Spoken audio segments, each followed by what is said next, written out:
Oi, gente, a aula de hoje é a continuação da aula passada, que é sobre figuras de linguagem. Vamos lá, na aula passada nós vimos as figuras de palavras e as figuras de pensamento. Hoje veremos as figuras de construção e as figuras de som. Bom, vamos começar pelas figuras de som, que também são chamadas de figuras de harmonia, que são recursos associados aos sons das palavras. Então, nós temos aqui alguns recursos que se encaixam nas figuras de som, como a onomatopeia, a litração, paronomásia e a assonância. Vamos começar pela onomatopeia, que é uma figura que representa os fonemas que imitam os sons naturais. Ou seja, vai ser uma linguagem mímica. Vai representar o timbre da voz humana, sons da natureza, sons de animais, barulho de máquinas, gritos e ruídos. No caso, vai apresentar o universo onomatopaico. Aqui na tela, nós temos alguns exemplos.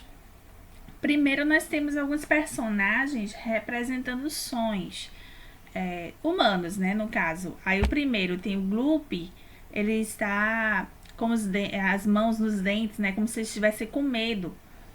Ao lado nós temos um outro personagem comendo, então ele falou nhaque. Esse nhaque vai representar a mastigação, a comida, no caso ele ingerindo o alimento. Ao lado nós temos bru. Perceba que a própria palavra bru e o personagem, tremendo, passa essa ideia de que ele está passando frio. Então esse som vai representar que o personagem está passando frio. Ao lado nós temos um personagem enxugando como se fosse uma lágrima e ele falando chuif. Esse chuif representa o choro, de certo modo. Abaixo temos o personagem com raiva, a mão cerrada em punho. A face dele também representa essa raiva, então a onomatopeia neste caso vai representar esse tipo de sentimento. Ao lado nós temos um outro personagem chorando e falando buá. Então esse buá vai representar o choro. E por fim nós temos um outro personagem falando chomp chomp. Perceba que ele também está com um garfo indo à boca. Então esse chomp chomp representa que ele está se alimentando. Aí no meio nós temos uma outra onomatopeia, que está representando barulhos. Temos o pou, que é muito utilizado em tirinhas, desenhos animados, para representar impacto. No caso, murro, bateu em algum canto, e aí nós vamos utilizar a palavra pou. Temos o boom também, esse boom representa a explosão de uma bomba. Aí temos bang bang, esse bang bang é como se fosse um tiroteio. O zoom, como se a pessoa tivesse caído, e aí começa a girar a cabeça, então ela representa esse zoom, perceba as estrelinhas dando essa ideia. Esse uou é como se fosse uma confusão, os personagens estão brigando, e aí perceba a fumaça, perceba as estrelas também elas aparecem nos desenhos animados para dizer que alguém está apanhando, e chegou a fase de ver estrelas, no caso está perdendo sentido, digamos assim, está fora de si. E temos também o crash. O crash representa a quebra de alguma coisa, de um prato, de um copo, Então perceba que essas palavras vão representar ações que são importantíssimas em desenhos e principalmente também em tirinhas, que é justamente as tirinhas que nós vamos trabalhar com a linguagem escrita. Não existe o som, então a onomatopeia vai justamente aparecer na história para representar esses sons. E ao lado, como vocês podem perceber, temos algumas onomatopeias representando sons de animais. Bom, na continuação nós temos agora a literação, que é a repetição de fonemas consonantais no início ou no interior das palavras. Percebo que no primeiro exemplo nós temos satisfazer sua fome, sendo sustentável, saudável e sensacionalmente saboroso. Isso é ser suprassumo. Isso, no caso, foi uma propaganda, como a gente pode perceber lá embaixo, tem Dom Paletas, a melhor paleta mexicana, agora na Terra do Sol. Então, foi uma propaganda que utilizou a literação com a repetição do som de S. E ao lado nós temos a trava-língua. O rato roeu a roupa do rei de Roma, o rato roeu a roupa do rei da Rússia, o rato roeu o rabo do Rodovalho, o rato roer roía e a Rosa Rita Ramalho do rato a roer se ria. Então perceba que a trava-língua é justamente uma brincadeira com o som, nesse caso foi o som do R, da consoante R. Bom, a assonância agora é a repetição de sons vocálicos. Enquanto a aliteração nós temos a repetição de sons consonantais, a assonância vai ser a repetição de vogais no mesmo texto. Então, como exemplo, eu coloquei 2 textos aí. O primeiro foi um poema de Manuel Bandeira, chamado A Onda. A onda. A onda anda. Aonde anda a onda? A onda ainda onda, ainda anda. Aonde? A onda. Então, perceba que nesse poema ele questiona, né? Por onde anda a onda? Então, nos faz perceber esse movimento da onda, né? Que no mar ela vem e vai. Então, esse movimento a gente acaba se questionando, né? Por onde ela vai, por onde ela vem. Então, dá a ideia desse movimento. E ao lado nós temos um trecho de Chico Buarque. Sou Ana, da cama, da cana, fulana, bacana, sou Ana de Amsterdã. Então, perceba que nesse trecho nós temos a repetição de A. E no A Onda, de Manuel Bandeira, nós temos também a repetição de A e também a repetição da letra O. Bom, na continuação nós temos agora a paronomásia, que é a utilização de palavras diferentes com sons semelhantes. Temos aqui 2 exemplos novamente. O primeiro é um trecho de Caetano Veloso. Berro pelo aterro, pelo desterro, berro pro seu berro, pelo seu erro. Quero que você ganhe, que você me apanhe, sou o bezerro gritando mamãe. Então perceba aqui, ó, que nas palavras que estão em vermelho, elas têm a terminação em erro. É 2 R's e um O. Ou então quero, né, que é R-O. Mas a terminação é semelhante. Então, embora as palavras tenham sentidos diferentes, mas a terminação é parecida. Dá essa ideia de sonoridade. E também nós temos outras palavras, como ganha, apanha, mamãe. Que as 3 estão terminando na letra E. Também dá essa ideia de sonoridade. É muito utilizada nos poemas e nas músicas para fazer a rima. E ao lado nós temos: menina, a felicidade é cheia de graça, é cheia de lata, é cheia de prata, é cheia de traça. Menina, a felicidade é cheia de pano, é cheia de pena, é cheia de sino, é cheia de sono. Menina, a felicidade é cheia de ano, é cheia de eno, é cheia de hino, é cheia de ono. Então, perceba que nesse caso nós temos a repetição também de terminações semelhantes, como graça, lata, prata e traça. Perceba que todas essas 4 palavras têm A duplo. Pano, pena, também temos a letra P e a letra N.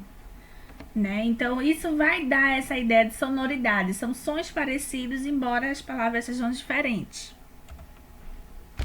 Bom, na continuação, vamos ver agora as figuras de construção, que também podem ser chamadas de figuras de sintaxe, que é o recurso que vai apresentar algum tipo de mudança na estrutura da oração. Como exemplo, nós temos o anacoluto, elipse, zeugma, hipérbato, pleonasmo, polissíndeto, assíndeto, silepse e anáfora. Vamos começar com o anacoluto, que é a figura de linguagem que consiste na ruptura lógica da frase. Por isso, possui uma palavra ou expressão que fica solta, sem ligação sintática com os outros termos da oração. Ela também é chamada de frase quebrada. Perceba nesse trecho abaixo. Esta bolsa amarela, Camila deveria comprar uma. Então, perceba na quebra da lógica, digamos assim, na quebra da informação. Quando eu digo esta bolsa amarela, eu imagino que o resto da frase vai ser focada na bolsa amarela. Mas aí foi posta uma vírgula na frase e já começamos com Camila. Então, a gente mudou o sujeito, né? Não vai mais ser falada sobre a bolsa amarela. Vamos agora focar em Camila, que é o sujeito da frase, e continuar na outra informação. A mesma lógica nós vimos aqui na tirinha, ó. Eu já. Aí, primeiro, colei acidentalmente o link para o perfil de um cara interessante no meu Twitter. Ah, ninguém deve ter visto. Só ficou lá por 1 hora.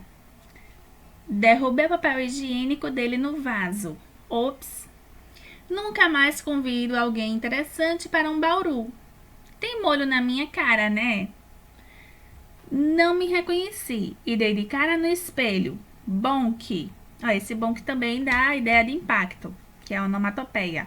Aí abaixo nós temos: passei o resto da noite fingindo que minha cabeça não doía.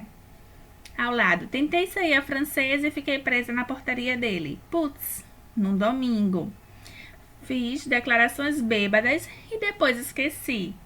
Então perceba que cada quadradinho dessa tirinha está falando sobre um momento diferente da personagem, né? Então a tirinha como toda, né, como um bloco, digamos assim, ela tem sentido quando a gente lê o título do eu já. Então, eu já fiz isso, eu já fiz aquilo, né? Então, cada quadrado vai representar um momento de ação, de uma ação que essa personagem já fez. Mas se esquecermos o título e passarmos a analisar cada quadradinho, vamos perceber que um quadradinho não é a continuação do outro, sabe? Não existe um nexo entre o outro quadrado. Existia uma quebra na lógica, existia uma quebra na narração, digamos assim. Porque geralmente a tirinha, quando nós vamos ler, o segundo quadrinho é a continuação do primeiro, né? Geralmente é isso que acontece. Mas nesse caso não, cada quadradinho é independente. Existe um nexo em relação ao título, mas não em relação aos quadrados, aos quadrinhos. A elipse é a omissão de termos no enunciado que é facilmente compreendido pelo contexto. Ela também pode representar uma elipse de sujeito, de verbos, de preposições e até de conjunções. Vejamos os exemplos. Como elipse de sujeito, nós temos: comi bolo de chocolate com morango. Perceba que nesta frase eu não citei o eu. Contudo, eu percebo que o sujeito é eu por causa da terminação verbal, comi. Na elipse de verbos, nós temos como exemplo: quanta mágoa no seu coração. Perceba que o verbo não foi citado nesta frase, mas nós percebemos que pelo comentário, pelo contexto, o verbo que poderíamos encaixar aí pode ser o a, com o sentido de existir, ou até mesmo a palavra existe, né? Quanta mágoa existe no seu coração. Quanta mágoa há no seu coração. Como elipse de preposições, nós temos como exemplo: volto a trabalhar sábado. Perceba que eu não utilizei o no, que é a contração de em mais o. Contudo, pelo contexto, eu compreendo: volto a trabalhar no sábado. E elipse de conjunções, nós temos: você não economizar, não comprará a casa. Perceba que eu não citei a conjunção condicional se. Contudo, pela lógica da frase, eu consigo compreender que essa frase vai nos apresentar uma ideia de condição. Por exemplo, se eu dissesse: se você não economizar, não comprará a casa. Ou seja, a condição de você conseguir conquistar a sua casa própria é que você consiga juntar dinheiro, que você consiga economizar. Bom, agora nós vamos ver o zeugma, que é uma omissão de uma ou mais palavras que já foram citadas anteriormente. Vejamos os exemplos. Nem ele entende a nós, nem nós a ele. Perceba que pelo contexto eu entendo que nem nós entendemos a ele. Por quê? Porque na frase anterior foi citado o verbo entende. Então, pela lógica, nós sabemos que o nós também vai representar esse entendemos. Nós entendemos a ele. Abaixo nós temos: nossos bosques têm mais vida, nossa vida mais amores, de Gonçalves Dias. Novamente, a nossa vida tem mais amores. Também houve a omissão do verbo tem, que foi citado lá na frente, o verbo ter. E abaixo nós temos: as quaresmas abriam a flor depois do carnaval. Os ipês em junho. Também, ó, os ipês abriam em junho, no caso, os ipês abriam a flor em junho. Bom, agora nós temos a inversão ou hipérbato, que apresenta alteração na ordem direta dos termos de uma oração. Para quem não lembra, a ordem direta de uma frase é representada por sujeito, verbo, complementos e adjuntos adverbiais. Como sigla, nós temos o SVO, que é sujeito, verbo, objeto, ou ainda o SVC, que é sujeito, verbo e complementos. Bom, como exemplos de hipérbato, nós temos essa frase de Fernando Pessoa: que arcanjo teus olhos veio velar, maternos, um dia. Perceba que maternos está acompanhando uma característica, no caso, de olhos, mas foi posto em outro lugar, não foi posto complementando a palavra olhos. Por isso que na ordem direta ficaria: que arcanjo veio velar teus olhos maternos um dia.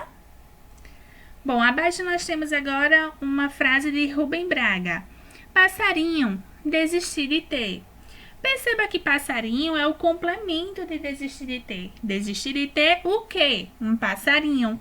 Então, na ordem direta, ficaria: desistir de ter passarinho. Então, assim, qualquer frase que fuja dessa ordem direta, que é o que vocês estão vendo, que é o SVO ou SVC.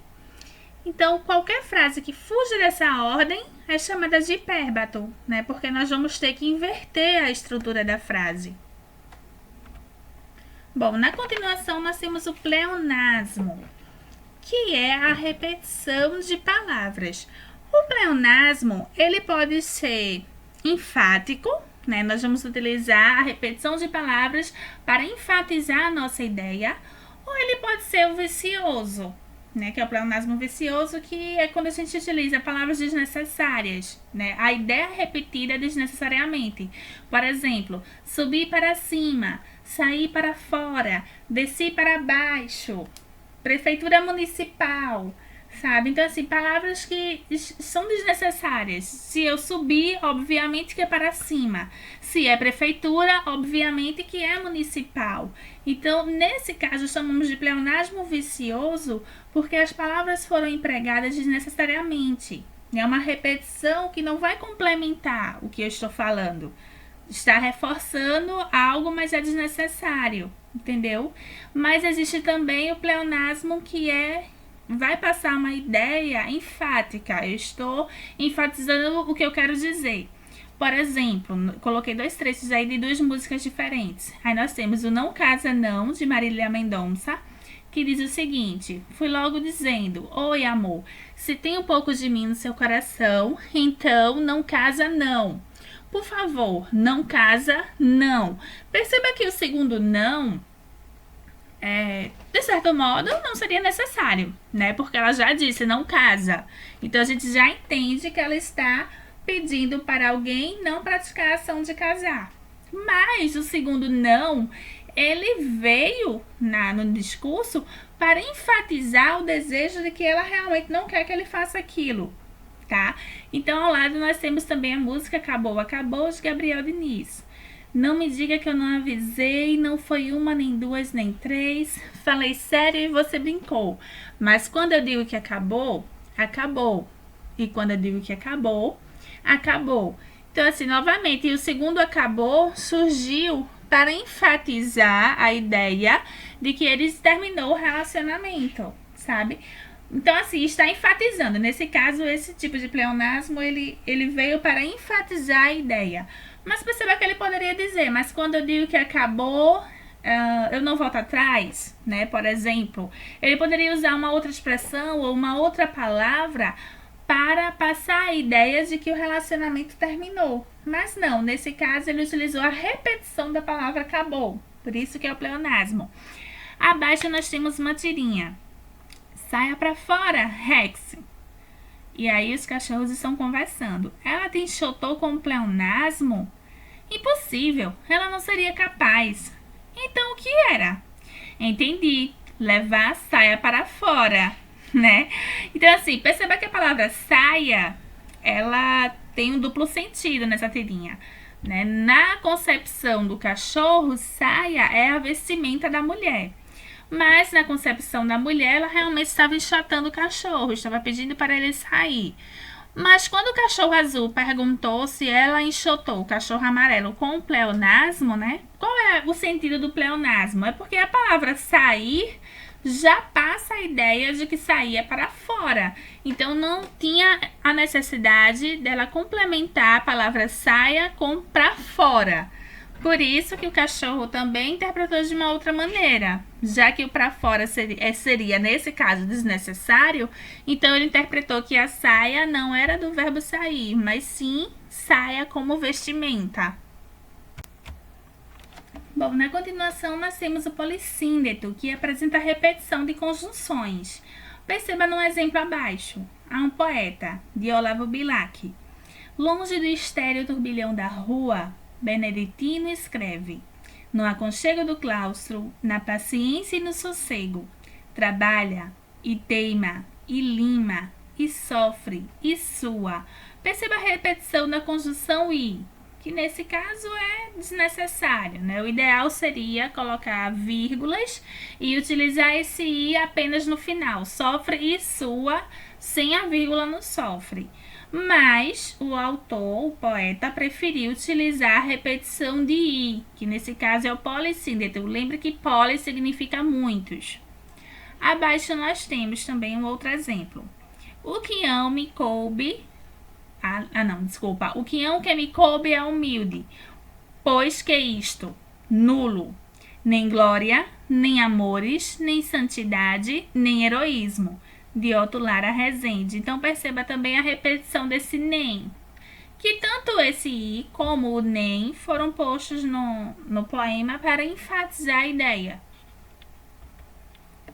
Bom, agora nós temos um exemplo do assíndeto, que é a ausência de conectivos. Transmite a ideia de maneira rápida.